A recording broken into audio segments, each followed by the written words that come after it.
Foi boa. E aí, Ju, tá curtindo? Espera aí, Razia, que eu tô só baixando o novo aplicativo do EQI pra abrir minha conta. Mas você não precisa fazer isso com calma? Não, é facinho. Deve ser até mais rápido que essa sua volta. Mais rápido do que minha volta de Porsche. Você duvida? Baixa o aplicativo. Amigos da EQI, e vai se criando um clima terrível no Autódromo de Interlagos. Vamos acelerar. De um lado, temos Luiz Razia. Do outro lado, temos Júlia Václavik. Bora, Razia. Precisa melhorar esse tempo. Tá no papo. Haja coração, meus amigos. Como ela tá indo, Nelsinho? Ela já fez o reconhecimento facial.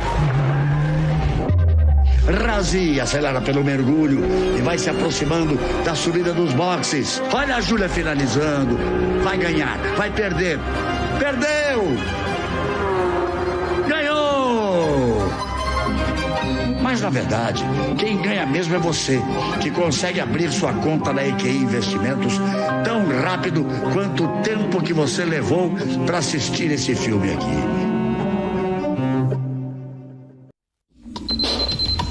O que acontece no mercado financeiro no Brasil e no mundo está na BMC News. São 24 horas de programação para ajudar o investidor na melhor tomada de decisão.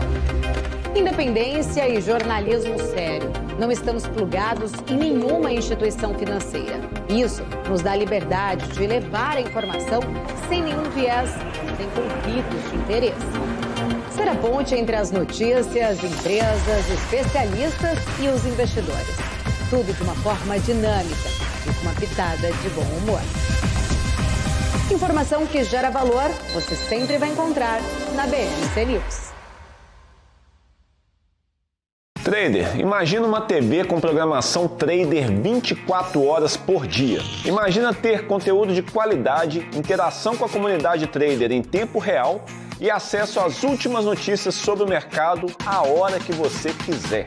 De madrugada, final de semana, é só ligar, assistir e interagir. Pois é, pela primeira vez na história do mercado financeiro, está no ar a TV exclusiva para traders, a Trader TV. Programação 24 horas por dia, sorteios de notebooks, cadeiras ergonomicamente projetadas para os traders, camisetas, canecas, além de muito conteúdo de qualidade para melhorar o teu operacional. Ultrapasse fronteiras e eleve a sua performance no trade de uma vez por todas. Ou morra tentando sozinho. Te esperamos na Trader TV.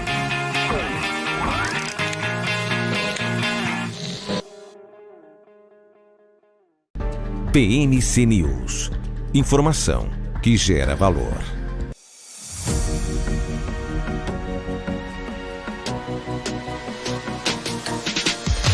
BMC News. Informação que gera valor.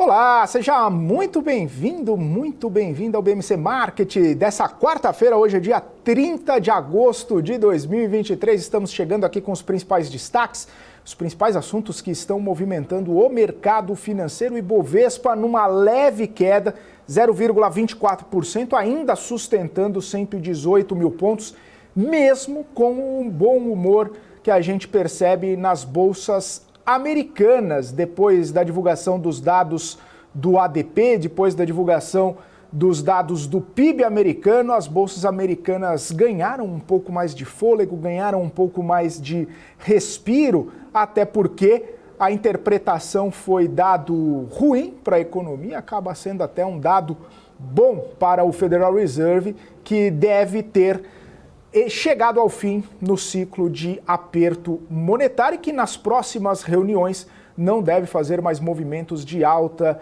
de juros. Pelo menos essa é a interpretação que a maioria dos atores do mercado traz pela Citigroup, né, o FedWatch, que traz essa sinalização de que os investidores e os analistas de mercado não acreditam mais em alta dos juros lá nos Estados Unidos. Tudo porque o PIB americano acabou vindo um pouco abaixo do esperado, era esperado 2,4% de crescimento, veio 2,1%, Também os dados de emprego lá nos Estados Unidos vieram menores do que o esperado, vieram 177 mil vagas criadas, a expectativa era algo em torno de 200 mil vagas, então mostrando que mesmo um tanto quanto resiliente, a criação de vagas lá nos Estados Unidos ainda está um pouco abaixo do esperado, e isso traz essa percepção de que a economia está arrefecendo, portanto, não é necessário mais aperto monetário para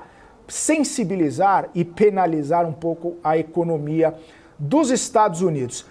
Aí, as bolsas acabaram tendo essa percepção, tendo esse respiro, as bolsas americanas. A gente viu, inclusive, um movimento de queda nas treasuries, os títulos do Tesouro Americano com menor prêmio, fechando um pouco a curva ali, trazendo menos prêmio, e imaginava-se que poderia ter uma contaminação positiva na Bolsa Brasileira, mas não foi isso que aconteceu.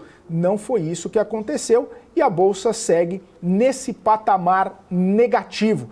Muito do cenário doméstico também trazendo essa perspectiva de queda para o Ibovespa, depois dos dados do CAGED, mostrando que os empregos aqui no Brasil continuam resilientes, que permanecem mais ou menos ali no mesmo patamar do que era esperado, 142.702 vagas criadas, segundo o CAGED. Claro, amanhã, né, tem PNAD contínua, isso aí acaba dando uma percepção melhor aí para o mercado de como que está a pujança do emprego aqui no Brasil.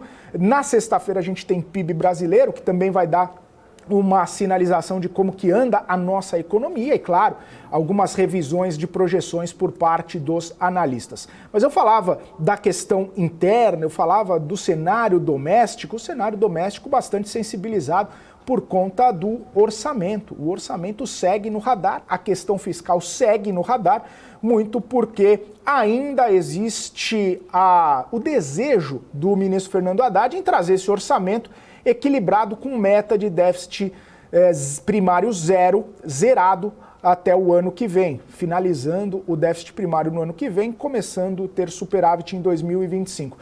Muitos economistas já têm falado que seria uma meta irreal, que não seria factível, não seria execuível e que, portanto, precisaria, para tentar cumprir essa meta, elevar a arrecadação. Elevando a arrecadação por meio de aumento de impostos, e isso poderia pesar no fiscal, pesar na inflação, trazer consequências negativas, inclusive, para o ciclo de afrouxamento monetário por parte do Banco Central brasileiro. E essa é uma discussão que está bastante focada, né? Uma discussão que está bastante presente no dia de hoje, tanto é que a gente vê muitas companhias ali um pouco mais sensíveis ao juro também sofrendo no dia de hoje. Além disso, quem está puxando o índice para baixo são os bancos, que viveram dias de glória recentemente, com toda aquela discussão sobre juros, sobre capital próprio, mas hoje um dia de correção, um dia de queda para o setor bancário. E a Bolsa não sobe nem com Vale e Petrobras no patamar positivo. Esse é o cenário, né, que a gente está discutindo bastante, esse é o cenário que a gente está monitorando bastante e, claro, o destaque positivo do dia é a CVC, que segue subindo mais de 13% agora. Chegou a subir 14%, algo além disso, depois da alta bastante forte de ontem, né? Ontem, quando fechou o pregão com mais de 6% de alta, muitos analistas já falaram, poxa vida, a CVC vai abocanhar uma parte ali dos clientes da 123 Milhas, que pediu recuperação judicial, e isso pode ser muito benéfico para a companhia. Hoje a gente já vê, obviamente, essa repercussão. E como gosta de dizer o Marco Saravalli, a interpretação do mercado se dá aqui, olhando para o desempenho da ação ao longo do pregão de hoje. O mercado gostou, o mercado interpretou como positiva essa movimentação, e aí CVC disparando mais uma vez nesse cenário. Tem outras empresas que estão disparando, ou não podemos falar tudo isso, mas estão subindo no cenário hoje, são as empresas de educação. Tudo porque a discussão sobre cursos de medicina no STF ficou paralisada. O ministro Luiz Fux pediu vista do processo e aí fica mantida a percepção de que vai seguir a lei dos mais médicos, que vai ter os estímulos, vai poder abrir mais cursos de medicina, e aí algumas companhias ligadas ao setor educacional acabam vivendo bons momentos nesse comecinho de tarde, ou nesse meio de tarde, se a gente pode dizer assim. E claro que a gente vai contar com grandes análises de Marco Saravalli e do nosso convidado também hoje a respeito deste assunto. Falando nele, olha quem chegou, se não é ele, quem é? Marco Saravalli, grande mestre, chegando mais uma vez aqui no nosso BMC Marketing. Sempre um prazer, bem-vindo, Saravalli. Muito boa tarde, Felipe, boa tarde a todos. É sempre um prazer, né, estarmos aqui.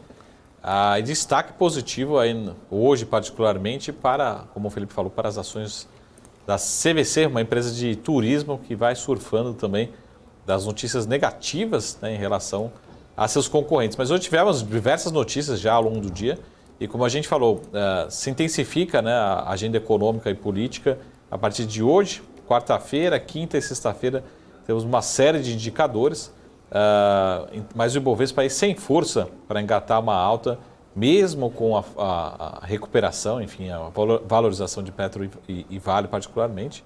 Muitos até chegaram a me questionar nas redes sociais pela manhã, falaram, pô, mas será que Vale vai conseguir, né, engatar mais uma alta? Não é nenhuma alta expressiva, mas a princípio vamos caminhar para um dia positivo na Vale, particularmente. Né? Ontem, grande contribuição da Vale no índice, seguimos para um dia positivo, mas não deve sustentar o Ibovespa. Né? Mas chama muito a atenção, né, a questão da CVC, que talvez seja a única ou a principal companhia de turismo aí listada na Bolsa, aqui na B3, vai surfando. Eu não posso dizer essa frase porque também a gente arruma inimizade.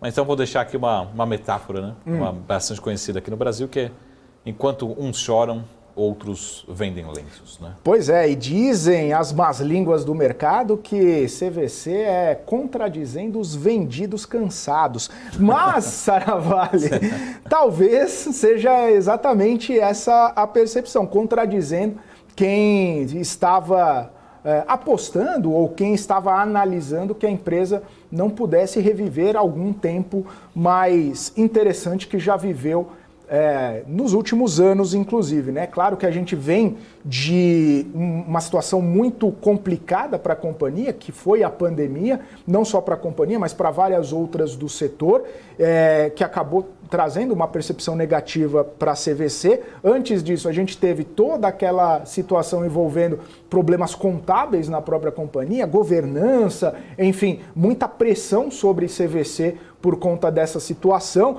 muitas pessoas acabando fazendo relatórios contrários, que a companhia não conseguiria fazer uma reorganização. E aí vem um evento externo, né, que penaliza muitos dos concorrentes de CVC, e isso ressurge a empresa como uma alternativa a esses concorrentes que estão penalizados. O mercado elegeu, se a gente pode dizer assim, a CVC como uma grande herdeira dessas companhias que foram à recuperação judicial. Talvez a grande vencedora, né, desse cenário. Vamos só para dar alguns passos aqui atrás e a gente volta aqui para o que está acontecendo.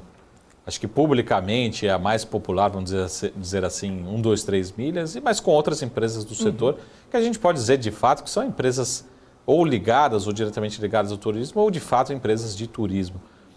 Mas vamos dar um passo atrás. Primeiro a gente precisa entender um pouco do setor. Né? O setor, saíram alguns dados do setor recentemente, mostrando que esse 2023 a gente está no Brasil com um bom volume de turismo, né? Aí também com destaque positivo para os estrangeiros. Então, uma boa notícia para o setor, até algumas comparações já com 2022, tende a ser um ano bem melhor e bem forte em relação ao turismo.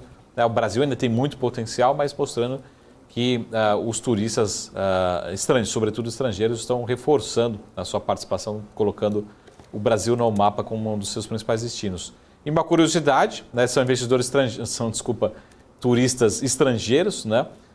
Curiosidade à parte, se a gente pegar todo o volume de estrangeiros que passou por aqui até esse momento, até esse mês de julho, agosto, a gente tem, curiosamente, os turistas argentinos se destacando positivamente entre o maior volume, né, de estrangeiros no turismo. Tá? Mas só curiosidade, e aí também deixo as críticas ou elogios a essa informação para vocês. Mas voltando aqui para a relação ao CVC, vamos fazer um paralelo aqui com, por exemplo, o setor de telecom.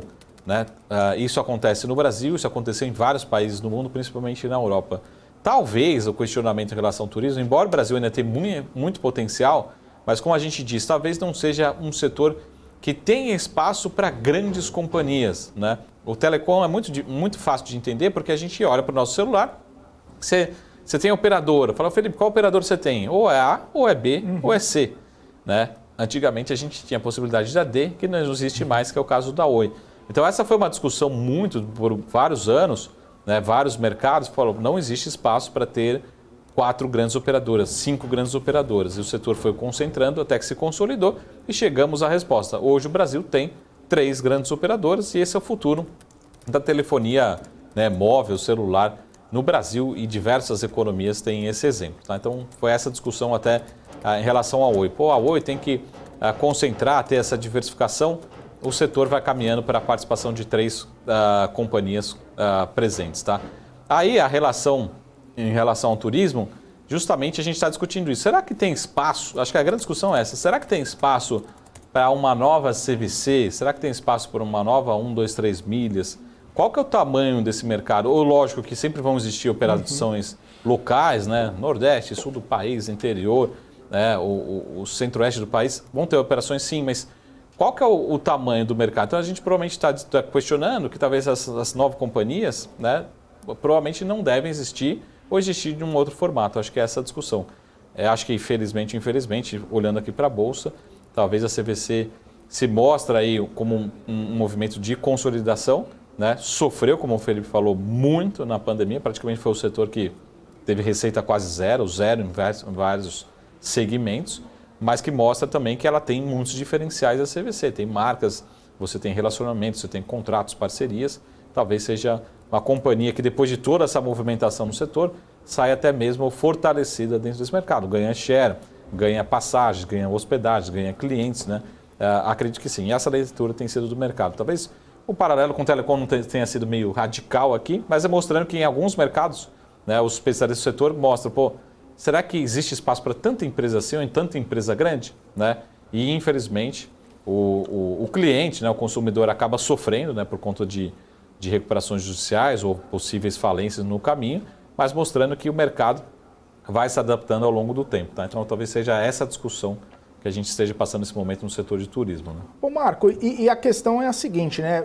Tá certo que a gente teve, né, essas questões anteriores de CVC, mas ela se manteve no mercado, apresentou propostas para reestruturar, está fazendo o trabalho, mudou CEO, mudou CFO, fez, né, toda a movimentação, e parece que com essas altas aí, essa herança de 1, 2, 3 milhas de hotel urbano, Urbi e tudo mais, a empresa ela acaba ganhando uma chancela ali do mercado de que, ok, talvez vocês estejam indo pelo caminho certo, talvez essa reestruturação possa dar certo nesse novo cenário, nesse novo ambiente, né? Então, como você falou, poxa, é uma empresa só que está aberta e tudo mais, mas, né, o investidor, quando olha para a CVC, ele pensa que, ok, aquelas coisas do passado ficaram no passado, e talvez haja um futuro interessante aí pela frente.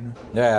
O caso da CVC, o caso do setor, CVC particularmente, ele já vinha, né, as ações, a empresa já vinha sofrendo até antes mesmo da pandemia. Vamos lembrar o caso, por exemplo, do processo da Avianca. Né? Quem que lembra de Avianca aqui, levanta a mão. Mas a gente sabe que a companhia teve dificuldades e a própria CVC utilizava muito, né, das passagens, de parcerias, em relação à Avianca, né? Até para custos mais baixos, que acaba trazendo pacotes mais competitivos, mas também acabou sofrendo muito isso antes da pandemia. E veio a pandemia, acabou decretando esse processo bastante difícil, né, em relação à CVC. Mas particularmente o que eu gosto de reforçar também é o inverso. Tá?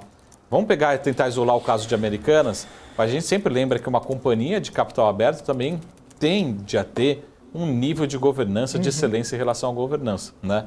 Eu fico pensando, imagina se é um dos 3 milhas, outras companhias, né, que foram afetadas, que estão nesse processo de recuperação, fossem companhias de capital aberto. Eu acho que o barulho, né? Até o impacto, talvez, em relação aos acionistas, em relação ao consumidor, poderia ter sido até pior, né? Então, quando uma companhia decide vir a mercado, abrir seu capital, é porque ela está falando assim, ó, eu vou abrir as minhas contas, todo mundo vai ver. Um acionista, ele tenha 10% da companhia ou uma ação, ele tem a mesma quantidade de informações, tem o mesmo voto de acordo com a sua participação na companhia.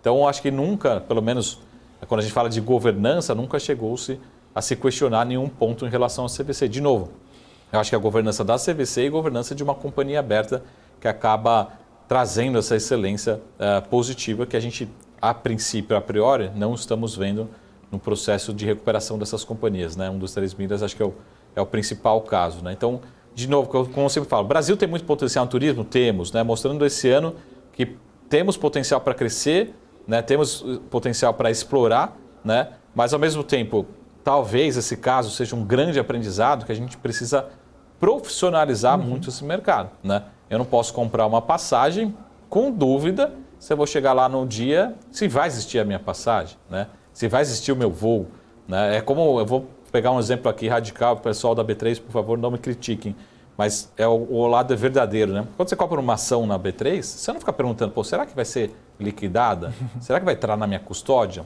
Não, existe uma perfeição, existe uma regulação, né? Agora, por que isso acontece no setor de turismo? Você fica com dúvida se vai existir a minha passagem, se vai ser liquidada, se realmente existe o meu voo, né? Se foi vendido para outra pessoa 2 vezes, né? A gente precisa também no turismo como um todo passar por um crescimento, mas seja um crescimento também de qualidade, né? Tendo melhor regulação, tendo realmente melhor movimento, até inclusive, se não me falha a memória, se hoje estiver errado, Felipe, mas acho que está se questionando, não sei se chegou a ser implementada também uma CPMI, né? Desse caso de turismo também, envolvendo Indústria 3 Milhas e outras companhias, tá? Eu acho que é importante a gente aprender com esses casos para que eles não voltem a se repetir, né? De companhias aí que geram muitas dúvidas e acabam, o setor como um todo acaba sendo desgastado, né? Eu tenho certeza que da próxima vez que você for comprar uma passagem, não só a CVC, mas você vai pensar 2, 3 vezes, pesquisar, conhecer o CNPJ da companhia, conhecer o histórico, ver se tem algum problema. E o setor do turismo também, depois desse exemplo, a gente precisa crescer, mas crescer de uma forma profissional, né? Executar muito bem. E acho que esse é o recado que o mercado está falando assim, ó, se a gente tem uma empresa que faz isso muito bem, embora tenha sofrido, enfim, seus desafios, é a CVC, que é uma empresa listada, que tem toda essa credibilidade, a questão de governança muito forte. 2 coisas, Saravalli. A primeira, sobre a CPI, os donos, o CEO da Indústria 3 Milhas, foi convocado para falar na CPI de pirâmides financeiras, né? Então, não chegou a ser instalado, não foi instalada a CPI tá sendo classificado das milhas, como... mas é interessante que existe esse questionamento, né? Se essa situação envolvendo milhas não seria caracterizada uma pirâmide onde as pessoas comprariam passagem com o dinheiro do novo entrante, mas aí depois, enfim. É uma discussão que a CPI das pirâmides financeiras está investigando e eles foram convocados e devem ainda prestar esse depoimento, esses esclarecimentos.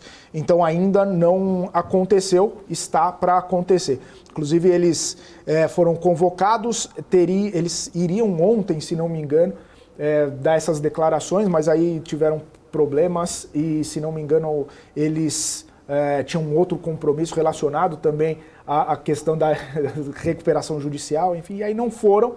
Mas, enfim, é uma outra história, né? Pirâmide financeira que está investigando faraó do Bitcoin, não sei o quê. O que estava ruim pode ser ainda pior. O buraco pode ser mais embaixo. Se a CPMI identificar...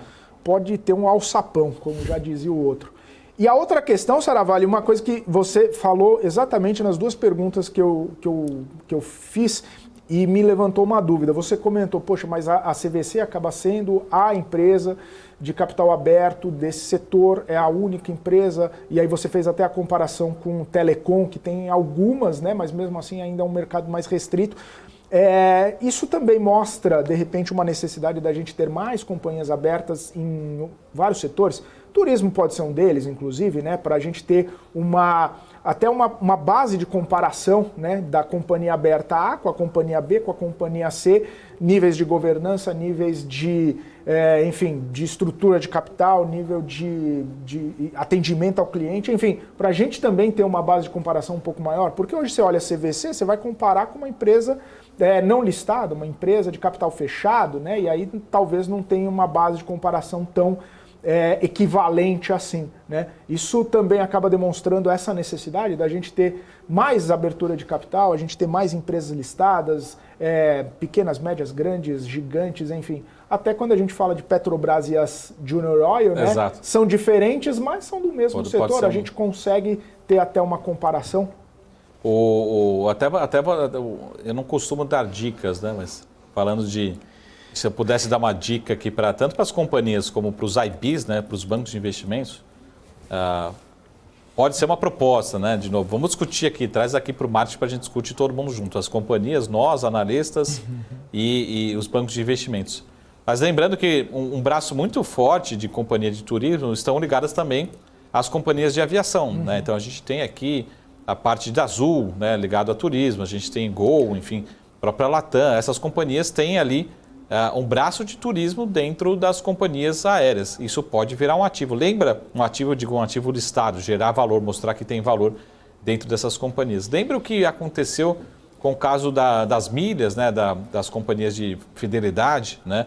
A gente tinha múltiplos, a gente tinha a própria Azul, ali a parte de pontos da Azul, sempre tem esse questionamento, vai abrir o capital, não vai abrir o capital? Isso pode ser uma alternativa, por exemplo. São companhias grandes, né, robustas, ligadas às companhias aéreas, sim, de fato, mas pode ser um ativo independente, listado em bolsa, que mostra que tem a geração de valor, né? Ou seja, essa soma das partes é muito mais do que estar listado em bolsa, não só a companhia aérea. Esse é um exemplo de companhia de turismo, que acho que todo mundo conhece, são fortes, são grandes, mas eu concordo, Felipe, a gente precisa, na B3, companhias abertas, ter alternativas e também que o índice, né? Ou seja, a bolsa, represente a nossa economia. A nossa economia é feita de quê? De serviços, né? Uma grande parte do nosso PIB é serviço. E a gente não tem algumas empresas listadas, como o Felipe lembrou bem. Turismo, a gente está falando de uma companhia listada, né? Diretamente listada para turismo. A gente precisa de outras opções, até para entender, mas e o segmento de corporativo? Quem que faz bem, né? Pode ser a CVC, mas pode ter uma outra empresa que é o segundo lugar ali, que faz muito bem, mas focada em corporativo. Ou quem faz internacional bem, essa companhia, a gente acaba não tendo referência, acaba tendo que comparar com empresas listadas lá fora, múltiplo lá fora, ou até outras companhias que não são exatamente do setor, é o setor de consumo como um todo, varejo, a gente precisa de outras empresas listadas. Mas acho que o mais importante é a questão da transparência, da governança. Imagina que assim, eu sou analista chato, né? Então eu vou lá, eu sento com o diretor financeiro e falo, me explica esse número aqui, por que você chegou nesse número, mas como é que está em dia aqui a sua dívida junto com os órgãos reguladores, está tudo registrado, está tudo atualizado, né? Tem conforto nesse número aqui, está auditado esse número. Esse é o trabalho do analista, né? Eu consigo fazer isso numa companhia aberta, listada, até para passar recomendação para quem acompanha. Eu não consigo fazer isso numa recomendação numa companhia fechada. Eu só posso falar, alerta, pessoal, já aconteceu isso no passado, já teve problema, verifique o CNPJ, verifique, enfim, opinião de outros consumidores. A gente tem menos informação, eu não consigo saber, né? Não consigo falar, qual que é o balanço então dos 3 milhas? Eu, particularmente, Marcos Saravali, nem imagino, né? Se tem passivo, se tem ativo, onde que está aplicado esse ativo, realmente, enfim, comprou essas passagens, né? Numa companhia aberta, você tem, principalmente nós, analistas, fazendo esse trabalho de auditoria, até para, de novo, passar alguma recomendação. Então, a governança corporativa, acho que os países, por vários benefícios, né? Mas termos mais companhias abertas também ajuda nesse processo de levar um serviço melhor, com mais auditado, com melhor qualidade, né? E o setor de consumo e turismo precisa também de novas alternativas. Então, já dei a gente pode fazer uma roda de debates aqui entre nós, companhias e bancos de investimentos, né, para trazer novas companhias do setor de turismo. Uma das sugestões é as companhias ligadas às companhias aéreas, por exemplo. Né? Até porque, Saravali, eu estava pensando, você não é um analista chato, você é um analista criterioso, né? Só para a gente usar um eufemismo aqui, mas com uma recuperação judicial no valor ali de mais de 2 bilhões, isso não apareceu no balanço do trimestre passado para esse, né? Então, como um analista criterioso, você iria talvez notar uma deterioração do cenário para a companhia. Um trimestre ruim, outro trimestre ruim, e assim sucessivamente. Claro que eu estou tirando até o fato de Americanas, por exemplo, que apareceu de um trimestre para o outro.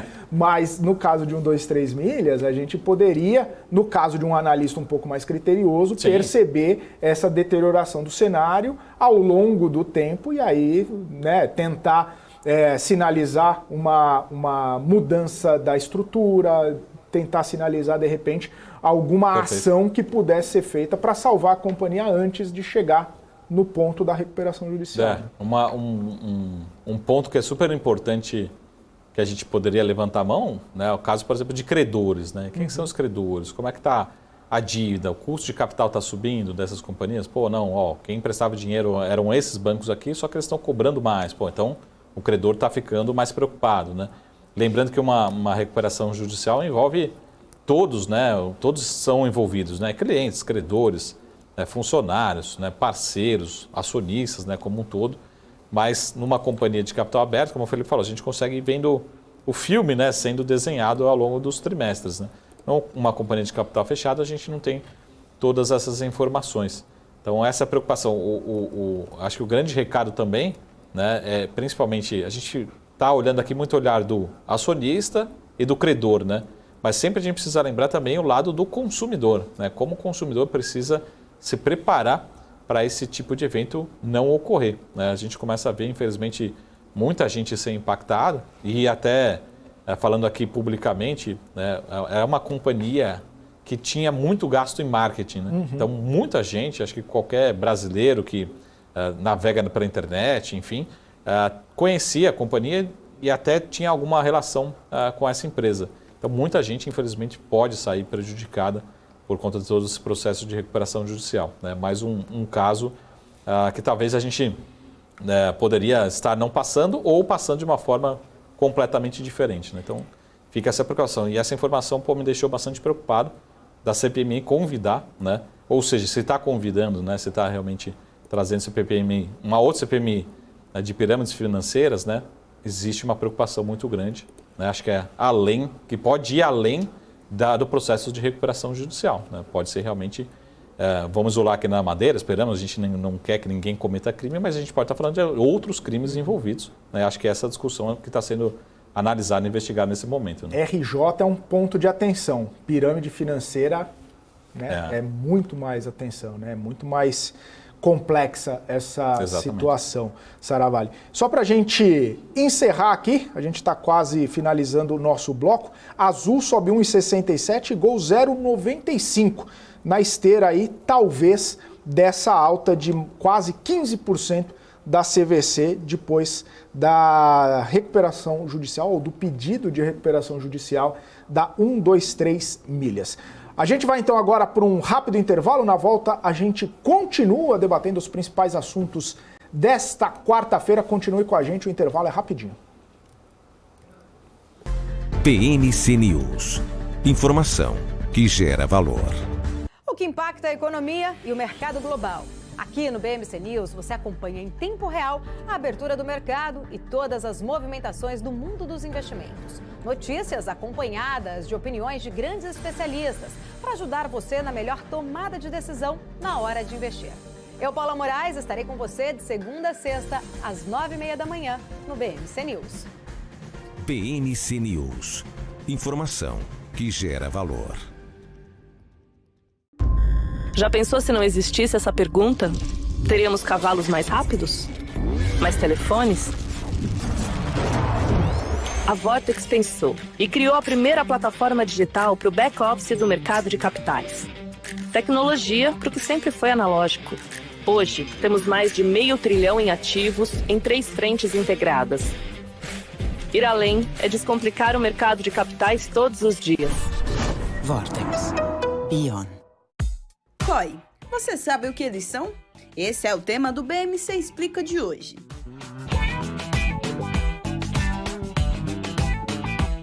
COI é a sigla para Certificado de Operações Estruturadas. É um investimento montado por instituições financeiras que combina características tanto de renda fixa quanto de renda variável em um único produto.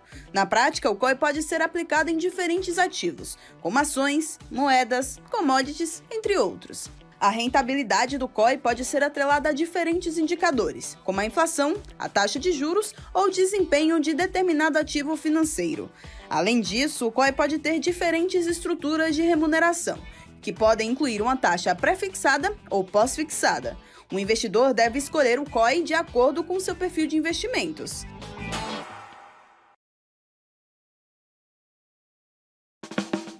Quem só vê o BTG como um banco de investimentos, não vê todos os benefícios que ele pode oferecer. Aqui você tem a liberdade de ligar a qualquer hora. E tem a confiança de contar com o time BTG. É você no controle da sua vida financeira de um jeito simples e compatível com a sua rotina. O BTG reconhece quem é você e está pronto para potencializar a sua trajetória. Você, que sempre teve vontade de entender o mundo dos investimentos, mas nunca soube como, eu tenho um recadinho para você. Em parceria com a B3, a BMC News traz o BMC Quest. Serão ao todo 14 módulos que vão ajudar você a se tornar confiante para tomar as decisões na sua vida financeira, conquistar um futuro promissor e ter uma melhor relação com o seu dinheiro. Tudo isso em um só lugar com um time de especialistas de ponta. São as ações listadas nas bolsas, os fundos de investimentos, fundos imobiliários. Embarque nessa jornada com a gente você também. Saiba mais em bmcnews.com.br/class ou escaneie o QR Code que está aparecendo na sua tela.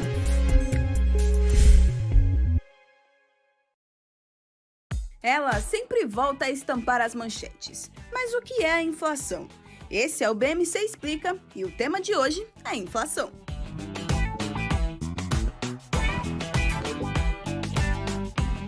Basicamente, é a redução do poder de compra causada pelo aumento dos preços de produtos e serviços generalizado e persistente. A inflação é um fenômeno causado pela expansão monetária, ou seja, pela impressão de dinheiro acima do que a economia consegue absorver. Alguns economistas também atribuem a causa da inflação a um choque de oferta. A inflação tem como índice oficial no Brasil o IPCA, Índice de Preços ao Consumidor Amplo, e é calculada pelo IBGE, o Instituto Brasileiro de Geografia e Estatística. O índice faz uma estimativa do custo da cesta de produtos e serviços que reflete padrões e hábitos de consumo de famílias com renda de 1 a 40 salários mínimos. Os grupos são alimentação, habitação, vestuário, transportes, saúde, despesas pessoais, educação, comunicação e artigos residenciais. A ferramenta que o Banco Central tem para controlar a inflação é a manutenção da taxa básica de juros, a Selic. Então, em um movimento esperado, quando a inflação está mais alta, o Banco Central tende a aumentar a taxa de juros com a intenção de inibir o avanço da inflação, desacelerando o consumo e os investimentos das empresas. Mas quais são as consequências que a inflação traz para as economias? A inflação alta nunca é bom. São várias as consequências que ela traz. Entre eles, a desestimulação de investimentos, a inibição do crescimento econômico, além de aumentar o custo da dívida pública devido à taxa de juros da dívida pública ter que compensar o efeito da inflação e incluir a ele um prêmio de risco como compensação das incertezas que a inflação mais alta traz.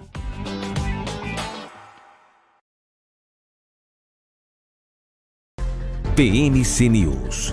Informação que gera valor.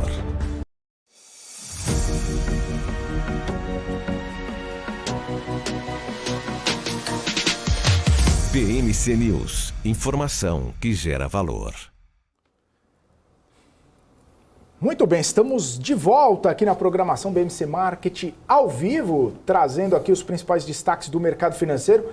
Ibovespa caindo 0,5%, perdeu 118 mil pontos, 117.782 pontos e não adianta a CVC subir 14%, porque no dia as coisas não estão muito bem para várias companhias, para várias empresas, e a gente destaca, inclusive, o setor bancário. O setor bancário devolvendo alguns dos ganhos que teve ao longo desta semana, depois de toda aquela discussão de juros sobre capital próprio, que ia terminar, não vai terminar, talvez vamos arrumar uma forma de não interferir tanto assim nos bancos, mas o que acontece é que os bancos estão, sim, tendo um dia de cão, podemos dizer assim.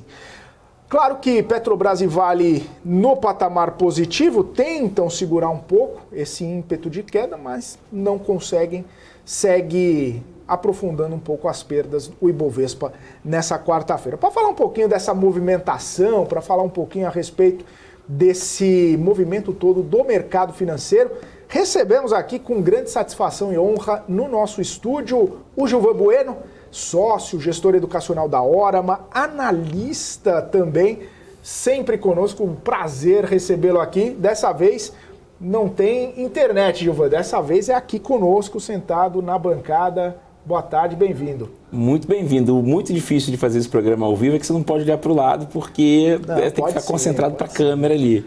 Mas queria agradecer e dizer que quando estou em São Paulo é impossível não vir aqui na BMC, parabenizar. Sara, muito bom estar aqui. Filipão, especialmente mandar um abraço para todos e parabenizar o programa. Gilvan, a gente está vendo essa movimentação, né? Agosto não parece estar sendo um mês muito fácil para o pessoal, para os investidores. Não resistiu a olhar para frente. Não, pode olhar, pode olhar. Nós estamos aqui, ó, na bancada. Nós estamos aqui na bancada, tem problema. Fica à vontade. Não está sendo um mês muito fácil para os investidores, a gente está vendo até um movimento de investidor estrangeiro, cada dia tirando um pouquinho mais. No dia 28, segunda-feira, mais conhecido como segunda-feira, saíram 100 milhões, né? Não é lá essas coisas, grande parte do investidor estrangeiro, que a gente já viu sair 1 bilhão, já viu sair 400 milhões e tudo mais, mas mostra que o dinheiro está indo embora e está trazendo um cenário não muito interessante aí para o Ibovespa. Qual a visão, Gilvan? Qual que é a leitura dessa saída do investidor estrangeiro? A vida do investidor aqui no Brasil ainda depende muito, né, do fluxo estrangeiro para cá e eles estão saindo, estão indo embora, né, Gilvan? O mercado recebeu hoje pela manhã um relatório chamado Janus, de uma grande gestora, falando sobre dividendos, mostrando que a Petrobras cortou em mais de 65% a distribuição de dividendos. Então hoje, quando você olha os 10 principais distribuidores de dividendos do mundo, o Brasil, a América Latina não figura com ninguém. Ou seja, se você tinha ali aquela questão de cash cowing, que é aquela estratégia americana de você receber dividendos, isso basicamente ficou reduzido. Isso mostra que a mudança no comportamento de algumas empresas afasta o investidor internacional. Então, você olha a Petrobras, que tinha uma distribuição de dividendos muito representativa, que animava o investidor internacional para estar aqui, onde ele tinha uma posição numa empresa dominante de mercado, mas que teve uma mudança no seu dividendo.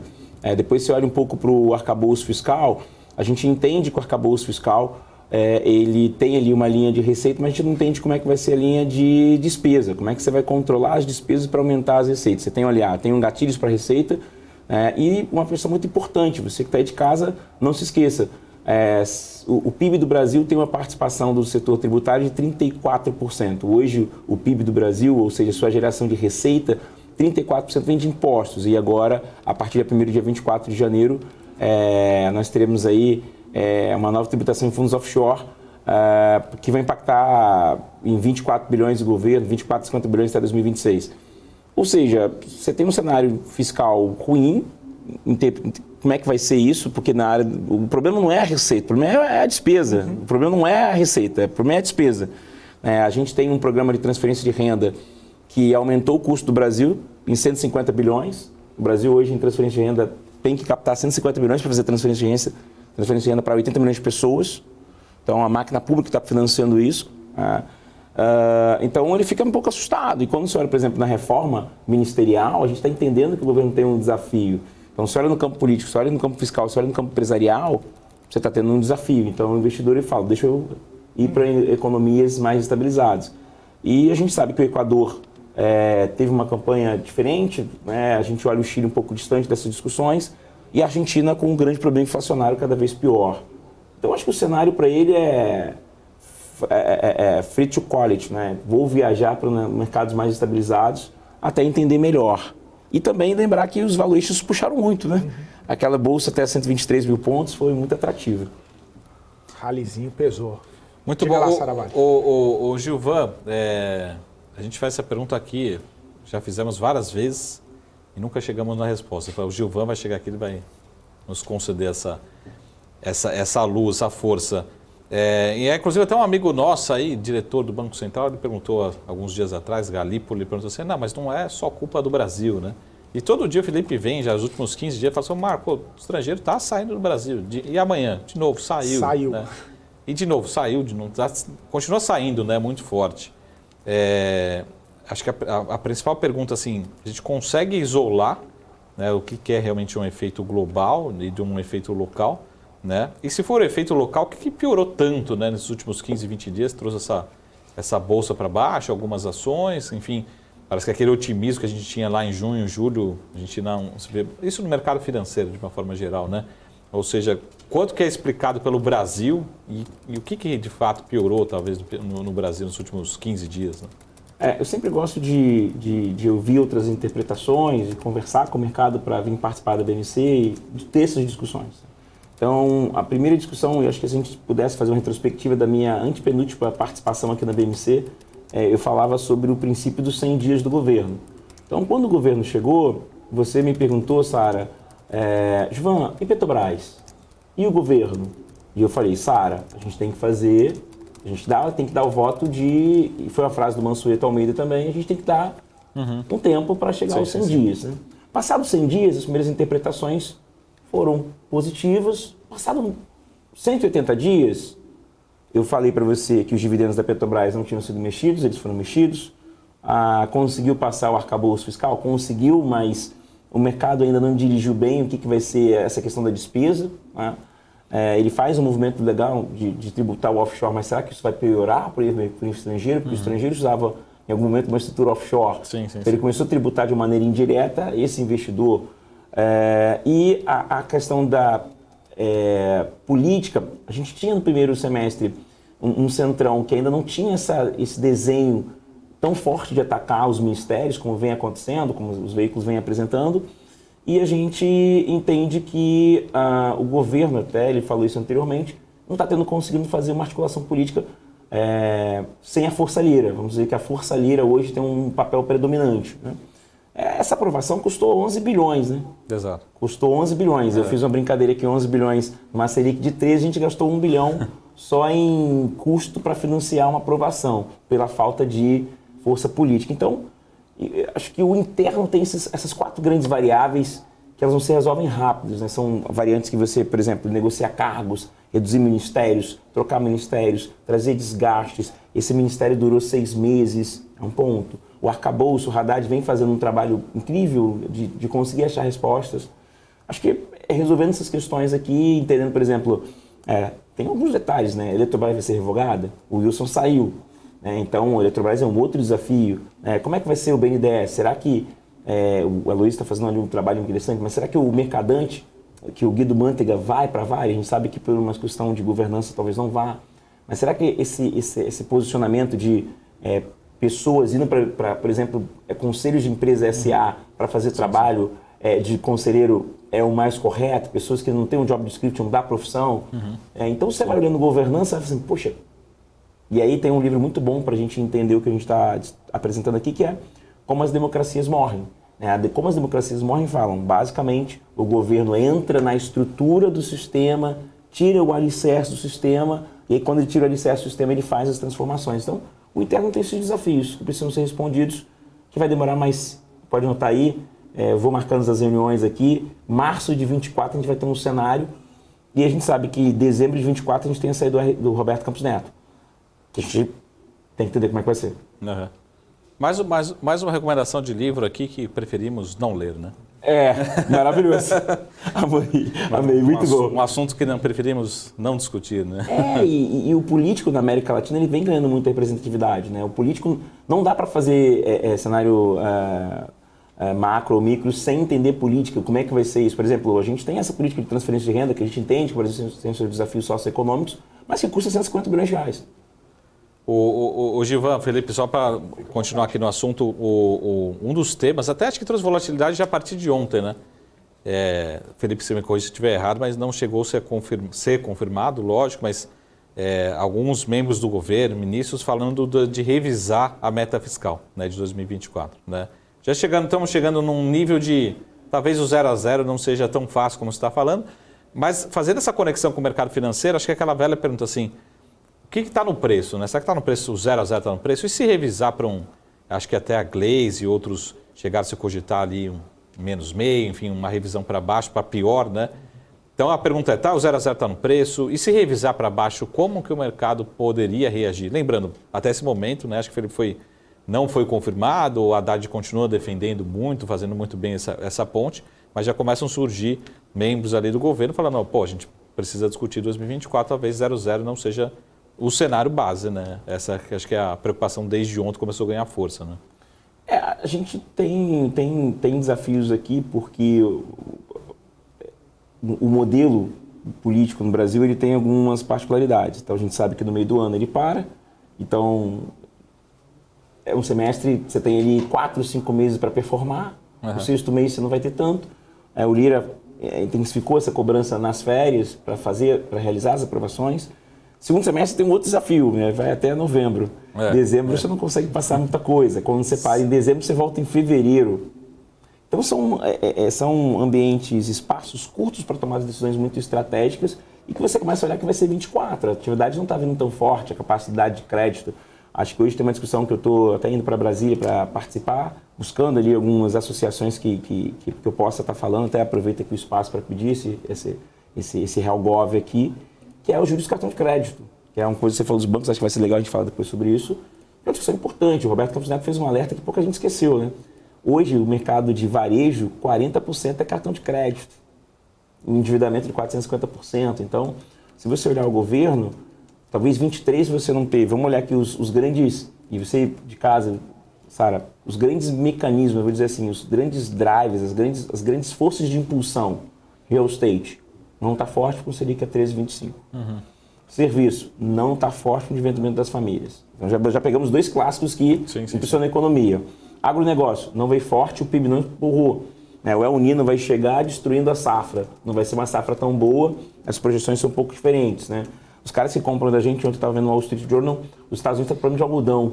O preço do algodão, hoje os Estados Unidos tem um market share de 12% de algodão, e a China tem 32% e não está conseguindo competir, porque o algodão da China tem algumas questões.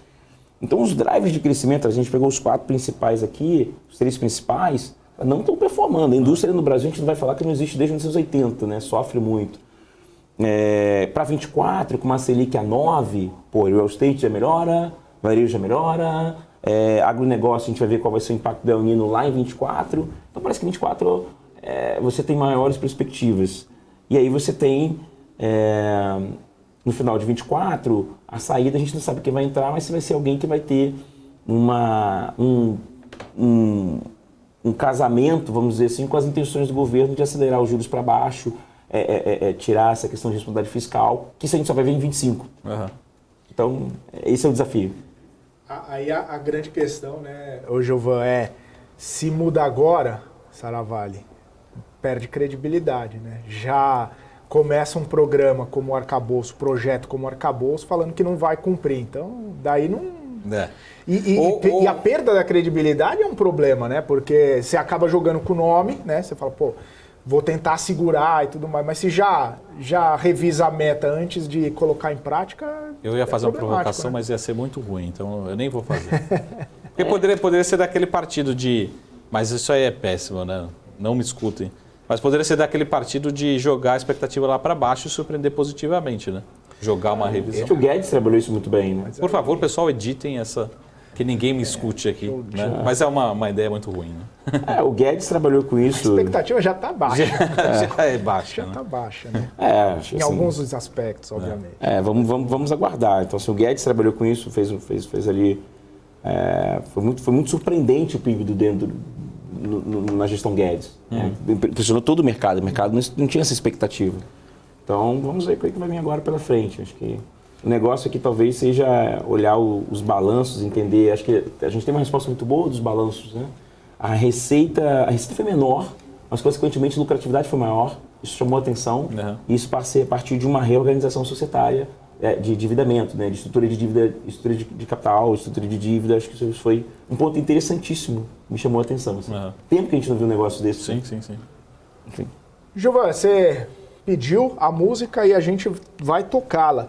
Falando dos bancos, né? A gente viu essa movimentação interessante dos bancos nos últimos dias, com a possibilidade de uma mudança naquela perspectiva de acabar com o juros sobre capital próprio, e hoje parece que tem uma reversão desse ânimo, né? Depois de 2 dias de ânimo com os bancos, hoje eles acabam recuando, talvez uma realização, talvez alguma coisa um pouco mais específica do setor, mas qual a percepção, né? Que os bancos, é interessante que na temporada de resultados eles vieram mistos, né? Alguns com boa perspectiva, outros já nem tanto. O JCP acabou trazendo essa perspectiva negativa para todo mundo, né? Pega todo mundo do mesmo jeito. Qual a visão, Gilvan? Cara, vamos pegar o último ponto que você falou, JCP, para a gente lembrar, quando você estuda balanço, JCP entra na despesa, né? Então o JCP entra na despesa e, consequentemente, você reduz ali um pouco de lucratividade e paga menos imposto. Essa é a contabilidade básica, a Sara me corrige aqui, o amigo de casa. O JCP entra na linha de despesa. Então, quando ele entra na linha de despesa, você tem ali uma despesa, essa despesa, consequentemente, diminui sua lucratividade e você consegue ter um balanço melhor. Então, isso basicamente. O JCP vai ser uma mudança importante para esse setor. E aí, quando a gente pensa em setor, a gente tem que fazer, talvez, uma regressão no tempo e olhar o seguinte, olha, como é que está a história dos bancos no Brasil? Então, a gente tem uma divisão muito importante no governo do Ilan Goldfan, que ele fala o seguinte, olha, aqui eu vou criar uma estrutura que eu permito fintechs surgirem. Antes disso, a gente tem lá a questão da mudança no meio de pagamento. A gente viu, por exemplo, o Redcar fechando capital, que é um ponto super importante. Então, você tem aqui uma mudança na estrutura. Então, vamos fazer uma reflexão. Em 2016, você muda o modelo de máquinas de cartão de crédito. Depois, você permite que fintechs entrem com um capital menor. Isso trouxe uma grande concorrência. A gente tem o Nubank hoje com 80 milhões de usuários ali. Depois, a gente tem uma outra mudança, o Pix. O Pix reduziu em 30% a lucratividade dos bancos em termos de ganho por serviços. Cara, agora você vai ter uma outra mudança, né? Você tem ali a mudança de JCP e você tem uma mudança nos juros do cartão de crédito que os bancos já falaram. Cara, isso pra gente, se for no rotativo, se sair do rotativo, eu perco a lucratividade. Então, era a terceira grande linha de receita de uma instituição financeira, né? Se você parar para olhar, você tem serviços, você tem algumas outras coisas ali de operações, mas os juros, o Nubank, por exemplo, ele teve 4 trimestres atrás um ganho de quase 800 milhões só com juros de cartão de crédito, né? Então, se você tira isso, é um mercado que cada ano que passa ele está perdendo suas linhas de receita gradualmente. Então, o investidor está falando assim, cara, o que vai ser? Você olha, por exemplo, Bradesco provisionou 4 bi de perda com Americanas.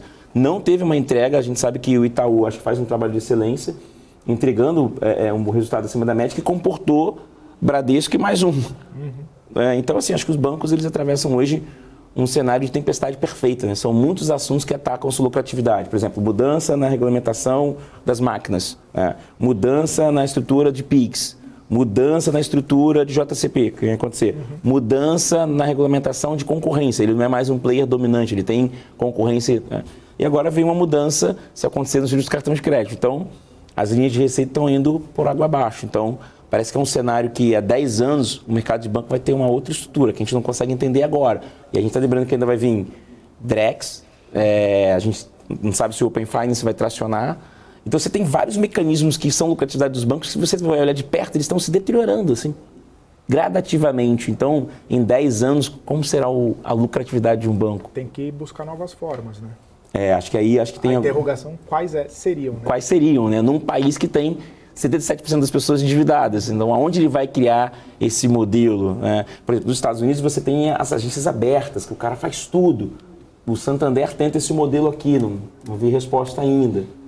Se for olhar a lucratividade, o Santander tem um ROA de 10, contra um ROA de 20 do Itaú. Por exemplo, será que o modelo BTG Pactual é o modelo mais rentável, que é uma mistura de banco de investimento, de banco de varejo com estrutura de M&A? Não sei, parece, né?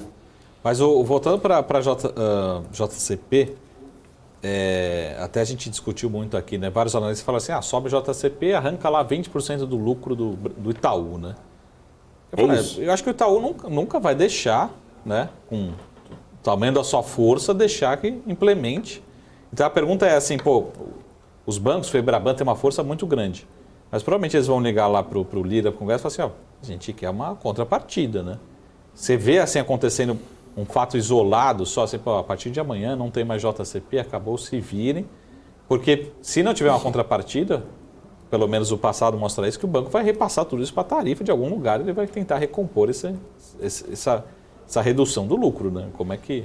Cara, acho que aqui tem o famoso Helgov, acho que sua pergunta é muito boa e eu tenho que ser super cuidadoso para respondê-la.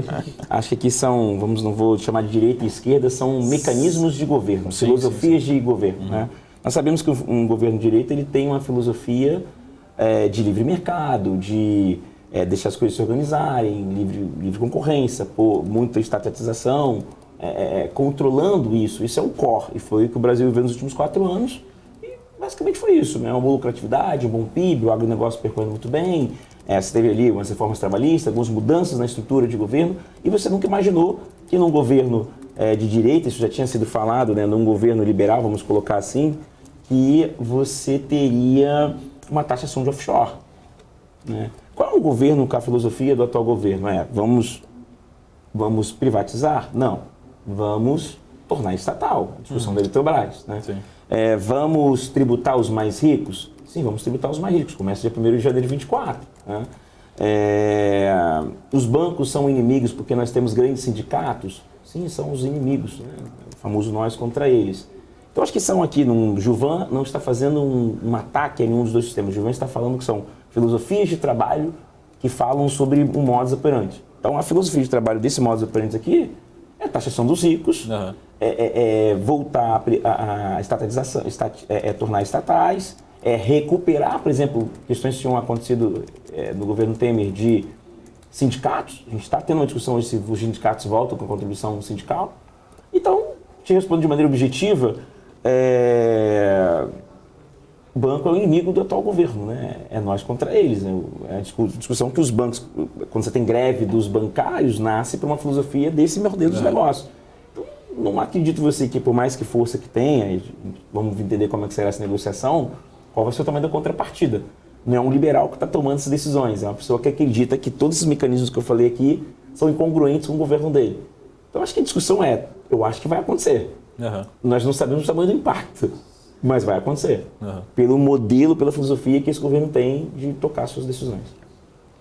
Maravilha. Gilvan Bueno, vamos fazer o seguinte, a gente está ainda com 2 minutinhos para terminar esse bloco, e aí, de uma forma muito rápida, né? Nesse cenário, talvez incerto que você pintou, quem poderia surfar melhor ou pelo menos não sentir tantos os impactos, né? Quem já está trazendo esses resultados e uma governança interessante ou alguém que já vai precisar se mexer para tirar o problema que já está colocado na sua casinha ali? Real estate, rápido. Um cenário de Selic para baixo, você olha as 7 principais empresas que trabalham com Minha Casa Minha Vida. Acho que a grande mudança desse governo para ele recuperar a atividade econômica foi basicamente soltar o Minha Casa Minha Vida de 240 para 350 mil.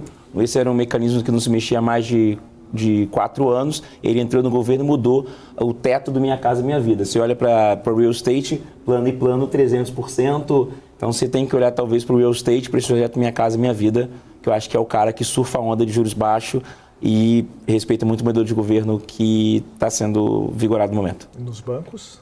Nos bancos a gente tem que entender um pouco mais. Assim, acho que é aquilo que eu te falei, aí você tem que entender o cenário. Está nebuloso. Não é uma negociação fácil. Tá. Acho que é um perde-ganha muito grande. Acho que no final do dia alguém vai falar assim, cara, você está mudando. Eu fiz uma retrospectiva dos últimos acontecimentos. Falei assim, cara, você está mudando a legislação a cada 18 meses. Você está usando a lei de Moore contra mim. Pô, me dá um sufoco aqui, me dá um respiro para eu conseguir viver. Então acho que é um pouco disso. Fechou, Gilvan. Inclusive, olhando os bancos aqui, Itaú cai 2% agora, Bradesco 1,74%, Santander 1,40%, Banco do Brasil 1,15%. Você vê a situação como é que tá. E a Itaúsa 1,8% de queda. Vamos então para um rápido intervalo, daqui a pouquinho a gente está de volta, daqui a pouquinho a gente volta batendo esse papo aqui com os principais assuntos que estão movimentando o mercado financeiro nesta quarta-feira. Claro, você que está nos acompanhando na TV fechada, também no nosso canal do YouTube, no portal bmcnews.com.br e no Profit da Nelogica, você continue com a gente, porque o BMC Market volta já já e o nosso intervalo é rapidinho, continue com a gente.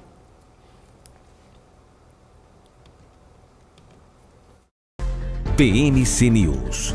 Informação que gera valor. Entender o modelo de negócios, os resultados e as estratégias das principais companhias do Brasil é essencial para tomar as melhores decisões na hora de investir. E é isso que nós trazemos no BMC Business. Entrevistamos os CEOs e diretores das principais companhias de capital aberto do país. Eu sou o Gabriel Monteiro e encontro você no BMC Business todas as terças e quintas, às 22 horas, aqui na BMC News. BMC News. Informação que gera valor.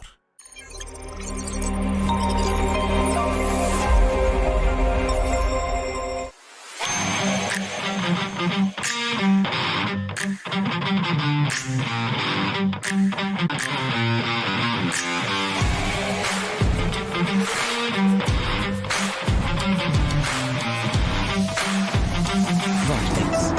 Beyond. A minha vida foi e é marcada por grandes histórias, sonhos, objetivos, conquistas. Me chamam de narrador de emoções. Mas, na verdade, eu narro escolhas que mudaram vidas, inclusive a minha. Por isso, eu escolhi a EQI Investimentos, o parceiro que me orienta na hora de investir e que me dá autonomia para conquistar meus objetivos. EQI Investimentos. Invista em suas escolhas. As empresas que fazem parte do seu dia a dia estão em uma das maiores bolsas do mundo, a Nasdaq. E a boa notícia é que você pode investir nessas empresas diretamente pela Avenue, sua corretora nos Estados Unidos. Com os dados das ações dos Estados Unidos fornecidos pela Nasdaq em tempo real, o cliente Avenue pode acessar diretamente as maiores bolsas do mercado americano. Entre neste mercado de tecnologia e inovação. Acesse avenue.com.br/Nasdaq e seja bem-vindo ao mercado global. BMC News. Informação que gera valor.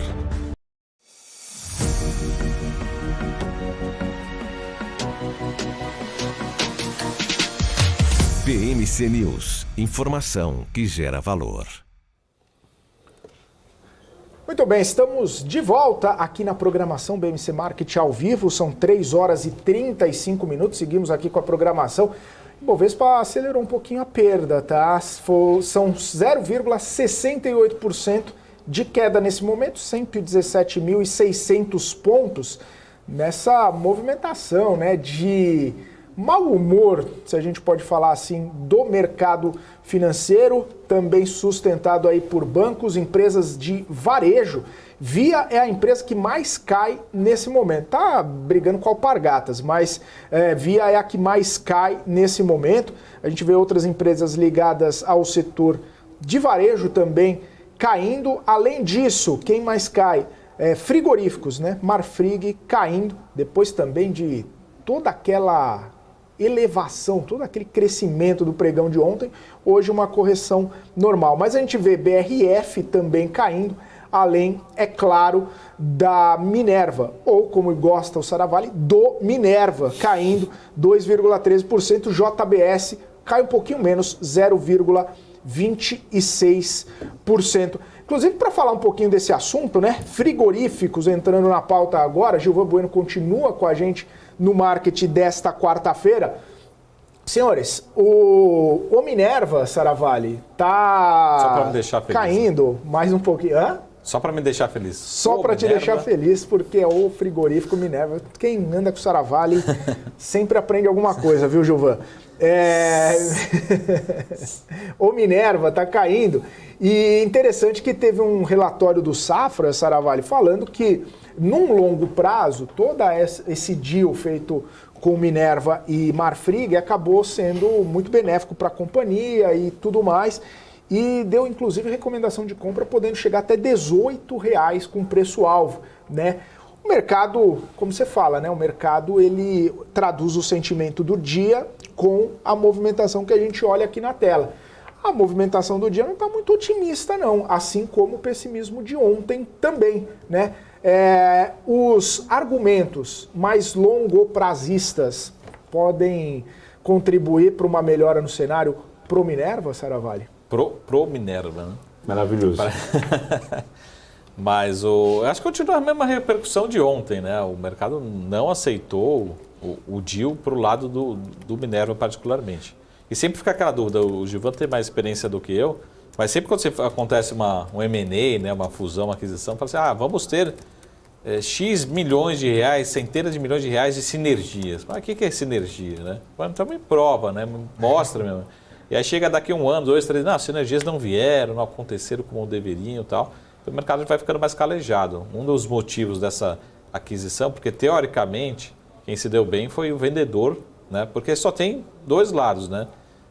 Só sai negócio, que é lógico, os 2 fizeram conta, chegaram num preço comum. Mas a princípio quem se deu bem nessa operação foi o vendedor, a Marfrig, e não o comprador, o Minerva particularmente. Então a Marfrig se desalavanca, arruma um caixa adicional, fica um pouco melhor, e o Minerva vai tendo essa preocupação, mas e aí, você vai ficar só com um pior? Será que vai ficar com margens piores? Vai se alavancar para isso? Essa foi a preocupação do mercado, né? Concorda, Gilvan? Assim, City eu achei um pouco exagerado, né? Esse preço-alvo. A gente está falando o quê? De mais de 100% de upside nesse nível de preço. Acho que teria que ter um grande otimismo aí para precificar esses R$18 no Minerva particularmente, né? Mas, Gilvan, a pergunta é se vamos ter picanha mais barata, né? Essa que é a pergunta. Já foi atendida essa vez. Se a pergunta foi essa, para alguns locais rola um vídeo aí falando que já está mais barato, né? Não podia perder a piada. Não, agora com o Minerva sendo um grande player... Aí o Saravalli já coloca aquela pimenta, né? Não só no Minerva, mas no finalzinho da pergunta... Já põe a pimentinha, né, Saravalli? Deixa sabão. Mas acho que tem um ponto importante aqui que a gente tem que lembrar e olhar 2 grandes cases de sinergia. Um que basicamente é Brasil Foods. É impossível você falar de sinergias nesse setor sem olhar para o Brasil Foods e as grandes aquisições. Aquisições essas que não apresentaram resultado. Né? Quando a gente... e aí acho que vale fazer uma retrospectiva, a BR Food faz uma aquisição, demite todos os seus grandes players que entendiam a lógica desse negócio e Brasil Food perde uma lucratividade, aumenta o endividamento e é um business que hoje você não tem muita confiança se vai recuperar. E aquelas pessoas que, curiosamente, eram os grandes players que faziam toda essa logística operacional de preço, de estoque, acontecer, estão no mercado, né? Porque foram demitidos na troca de gestão para a criação de sinergias. Né? O JBSS é um cara muito especializado nesse tipo de aquisição, fez 2 aquisições muito boas em cenários internacionais, conseguiu unificar suas plantas, tem uma planta muito diversificada de maneira geográfica, mas ainda precisa responder algumas questões, mas é um player que o investidor gosta, né? Tem uma estrutura de capital muito interessante, com uma parte muito dolarizada e pouca exposição ao cenário de real. Né? E a gente olha aqui o seguinte, para responder, sua última frase antes foi alavancagem. Sim. Cara, alavancagem num cenário de 2 dígitos é uma questão que deixa de cabelo em pé. Eu acho que o mercado, quando fala assim, cara, você vai ficar alavancagem, tá? Você vai ficar com alavancagem num mundo onde a sua principal matéria-prima, que é ração, vamos colocar assim, tá barato? Pô, a gente sabe que a Rússia explodiu toda a parte de escoamento de trigo, curiosamente, e isso já trouxe um preço no cenário internacional muito alto. Então, você vai para um cenário com muita alavancagem, com um pequeno risco de commodities, ainda você tem um El Niño não entendendo a interpretação 100% do que vai acontecer. Então, acho que você está montando um ataque num cenário que a defesa só tem zagueiro lento barrigudo acima de 50. Então, acho que o cenário é ruim, assim. Então, acho que fazer essa correlação de incorporações que aconteceram no passado com o futuro mostram essa desconfiança. Né? E a gente sabe, por exemplo, que Natura, vou sair do player agora, tá? Vamos olhar uma outra história. Natura fez a mesma coisa, Exato. Fez o mesmo discurso, passou 5 anos, vendeu porque a alavancagem foi lá em cima e não conseguiu trazer as sinergias. Não conseguiu absorver Não conseguiu. É difícil, né? É um business com é um business de bilhão, com muito market share, com mais de 5 a 10 mil pessoas envolvidas direta e indiretamente. Decisões que não são fáceis, que não são assim porque você tem sindicato, você tem pressão de vários lados? É difícil. Acho que a desconfiança faz sentido. Mas é aquela famosa frase, né? Quem viver, verá. Mas para ser bem crítico aqui, Felipe, a gente tem, de certa forma, a opinião dos analistas, tá? Pegando o consenso aqui do preço que você falou ali, o Citi com recomendação de 18. Eu acho que é mais fácil quem está com recomendação de 18 revisar para baixo do que quem está com 14, 15 revisar para cima, tá? Só para deixar todo mundo na mesma página, na minha opinião aqui, né? Ou seja, muito difícil comprar, muito otimismo, muita margem, muita sinergia. E o 18 ali me parece, tudo mais constante, me parece exagerado com o que a gente tem hoje, no caso do 100% de upside. Qual o drive de crescimento que você está vendo? Tem que ser um cenário do Brasil crescendo a 10%. Capacidade de renda você não tem, endividamento está alto, você não tem um mecanismo rápido de transferência, a gente não tem um arcabouço com 150 BIP garantido. Complexo. Cenário externo não ajuda essa empresa. Pode ajudar, mas assim, como a gente sempre falou, o ciclo do gado, ele tem um ciclo global, americano e um ciclo brasileiro, né? Mas a gente, de certa forma, tem muita dúvida em relação à rentabilidade do setor. A gente está num momento ruim do ciclo, mas a preocupação é quando que a gente vai voltar para um raio do ciclo, um ciclo muito favorável para o setor, né? Para quem trabalha aí no meio da cadeia. Não parece estar próximo, né? Um cenário tão forte assim no ciclo. Talvez o pior já tenha passado, mas quando que a gente vai voltar a ter margens muito fortes do setor? Então, essa preocupação. Lógico que tudo isso pode mudar rapidamente, mas a princípio não temos uma expectativa tão forte assim em relação à rentabilidade. Então, acho que foi um campo ótimo, né? Rentabilidade. Fica muito prejudicado. É muito, muito desafiador esse setor. Como a gente falou, eu falei ontem, né? É um setor que pode trabalhar com margem de 1% com margem de 10%. Só que 10% você está, né, bilionário, dando saltos extremamente de com 1% está quebrado. Isso pode mudar de um ciclo em 2 anos. É um mercado cíclico muito dependente do cíclico, né? Ainda mais fatores climáticos interferem diretamente no que vai acontecer. E curiosamente, você fez essa negociação no El Niño, né? Isso que me chamou a atenção. Enfim, um conflito. Vamos aguardar. Assim. É uma empresa boa, a gente gosta. O Phil Soares escreve bons relatórios, enfim, mas acho que o mercado quer ver um pouco mais. Vamos ver. Vamos ver o senhor mercado, como diz o Warren Buffett. Inclusive, aniversariante hoje, né, Gilvan Bueno? 93 anos do grande Warren Buffett. Eu já falei que eu preciso Oráculo de Omaha. O Oráculo de Omaha. Preciso que ele viva mais um aninho, 2 aninhos, pra gente ir lá na convenção dele, né? Você já foi na convenção dele? Não. 2 não, né? Uns 7 pra bater 100, né? Redonda 100. Tá estavam até falando mais cedo, né? Se o Buffett já tá com 93, o Charlie Munger tá com um pouquinho 99, mais. Acho. Já acho que é 99. Vai bater... Acho que ele é 99. Vai bater 100 já em breve. E o Gilvan Bueno, que é o Warren Buffett do Leblon, tá aqui com maravilhoso. O oráculo do Leblon. O oráculo do Leblon.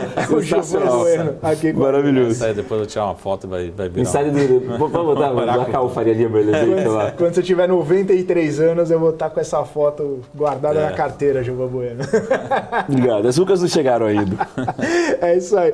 Gente, tem uma informação importante, vou até pedir licença rapidamente para vocês, porque a ministra Simone Tebet, ela está participando agora de uma audiência na Comissão Mista de Orçamento, que inclusive para discutir PLDO, né, Projeto de Lei de Diretrizes Orçamentárias do ano que vem, e a ministra Simone Tebet falando a respeito de toda essa situação da entrega do orçamento. Inclusive temos imagens ao vivo da Câmara dos Deputados, essa comissão mista, onde a ministra Simone Tebet tem falado a respeito do orçamento.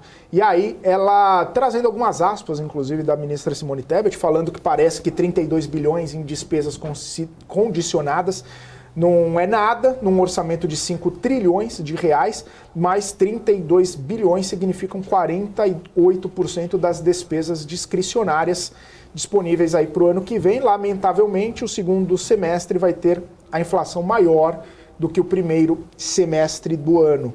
Se o espaço de 32 bi for aberto, no fim do ano, aí vai ter que fazer um rearranjo no orçamento.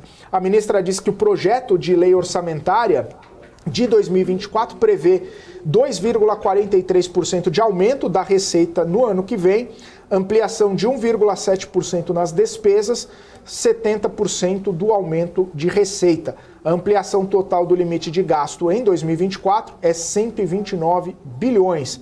dessa ampliação, só 9 bilhões vão para as despesas discricionárias. Com a correção pelo IPCA até dezembro, o limite de gastos no ano que vem seria de 2,093 trilhões de reais. A ministra continua, né, participando da Comissão Mista de Orçamento, dizendo que revisão de gastos, e aí é um ponto importante que o governo tem toda essa sinalização, né, que precisa ser dado sobre gastos, que a revisão dos gastos não é para fazer superávit, mas sim para fazer um redirecionamento, colocar esse dinheiro aonde for necessário, aonde precisa ser colocado. E a gente vai acompanhando, obviamente, toda essa fala da ministra Simone Tebet na Comissão Mista de Orçamento que acontece na Câmara dos Deputados. Não só ela, não só Simone Tebet, mas o secretário Paulo Bijos, né, o secretário que trabalha com a ministra Simone Tebet no planejamento, também participando por lá. E a gente, claro, vai trazendo mais informações ao longo da nossa programação. Daqui a pouquinho no closing também teremos mais informações sobre a participação da ministra Simone Tebet. Só lembrando, até amanhã o prazo para a entrega do orçamento. Amanhã, 31 de agosto de 2023, é o prazo limite. Provavelmente amanhã vai ser entregue esse orçamento. Gilvan Bueno, todo mundo monitorando esse orçamento aí, querendo saber